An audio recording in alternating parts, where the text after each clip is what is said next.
मोदी सरकार देश की सबसे बड़ी नौकरियों में चल रहे एक बड़े सच को छिपाने का काम कर रही है?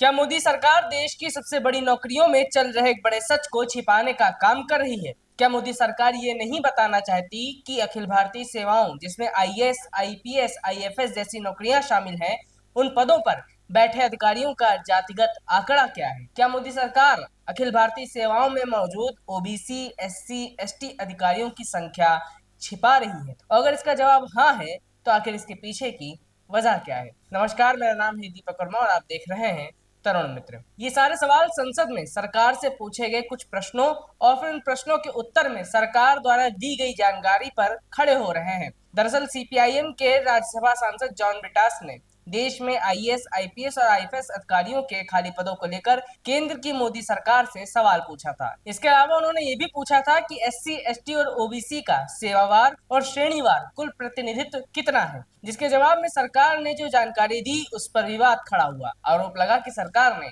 आधी अधूरी जानकारी दी और ये छिपाने की कोशिश की कि वर्तमान में देश में जनरल, ओबीसी, एससी और एसटी के कितने आईएएस, आईपीएस और आईएफएस मौजूद हैं। पहले हम आपको बताते हैं कि राज्यसभा सांसद जॉन ब्रिटास के सवालों पर मोदी सरकार ने क्या आंकड़े पेश किए। राज्यसभा में केंद्रीय मंत्री डॉक्टर जितेंद्र सिंह की तरफ से लिखित सवाल के जवाब में दी गई जानकारी के अनुसार देश में आईएएस, आईपीएस और आईएफएस जैसी प्रतिष्ठित सेवाओं में कुल 2830 पद खाली पड़े हैं। केंद्रीय मंत्री ने बताया कि 1 जनवरी 2025 तक उपलब्ध आंकड़ों के अनुसार भारतीय प्रशासनिक सेवा यानी कि आईएएस में 1300 पद और भारतीय पुलिस सेवा यानी कि आईपीएस में 505 पद और भारतीय वन सेवा यानी कि आईएफएस में 1029 पद रिक्त हैं। केंद्र सरकार की ओर से जारी आंकड़ों के अनुसार तीनों अखिल भारतीय सेवाओं में कुल स्वीकृत पदों की संख्या और वर्तमान तैनाती के बीच बड़ा अंतर बना हुआ है। आंकड़ों के मुताबिक आईएएस के कुल स्वीकृत पद 6877 हैं, जबकि 5577 अधिकारियों की ही तैनाती है। वहीं आईपीएस के कुल स्वीकृत पद 5099 हैं और तैनाती अधिकारियों की संख्या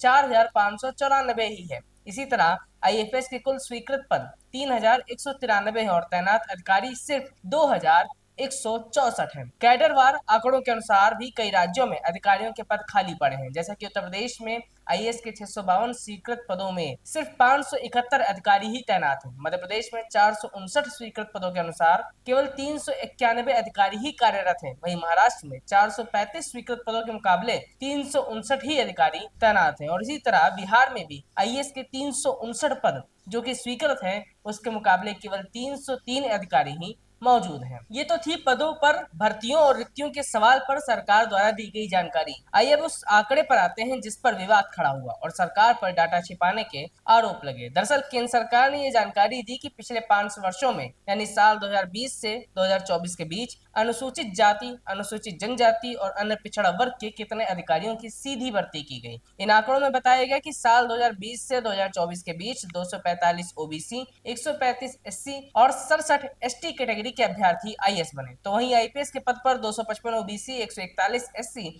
और 71 एसटी कैटेगरी के कैंडिडेट अधिकारी बने, जबकि आईएफएस की सेवा में 231 ओबीसी, 95 एससी और 48 एसटी कैंडिडेट्स की सीधी भर्ती की गई। अब यहाँ विवाद इस बात पर है कि सरकार ने ये तो बता दिया कि इन अखिल भारतीय सेवाओं में अधिकृत पदों की संख्या कितनी है और रिक्तियां कितनी हैं। ये भी बता दिया कि 2020 से 24 के बीच एससी, एसटी, ओबीसी की कितनी प्रत्यक्ष भर्तियां हुई, लेकिन ये आंकड़ा अभी भी नहीं बताया कि वर्तमान स्थिति में देश में कुल आईएएस, आईपीएस और आईएफएस के कितने अधिकारी एससी हैं, कितने एसटी हैं, कितने ओबीसी और कितने जनरल कैटेगरी के अधिकारी हैं। तो बस इसी डाटा पर मोदी सरकार गेम खेल गई और आंकड़ों को छिपा ले गई, जिसके बाद लगातार ये सवाल उठ रहे हैं कि आखिरकार सरकार इन संख्याओं को क्यों नहीं बता रही, इसको छिपाने के पीछे सरकार की क्या मंशा है, क्या बड़ी वजह है। फिलहाल अभी तक इन सवालों का किसी के पास कोई जवाब नहीं है, क्योंकि सरकार इन सवालों के जवाब शायद देना ही नहीं चाहती। वैसे आपको इसके पीछे सरकार की क्या मंशा लगती है, हमें कमेंट बॉक्स में जरूर बताइएगा। मिलेंगे अगली वीडियो में, तब तक देखते रहिए तरुण मित्र। नमस्कार।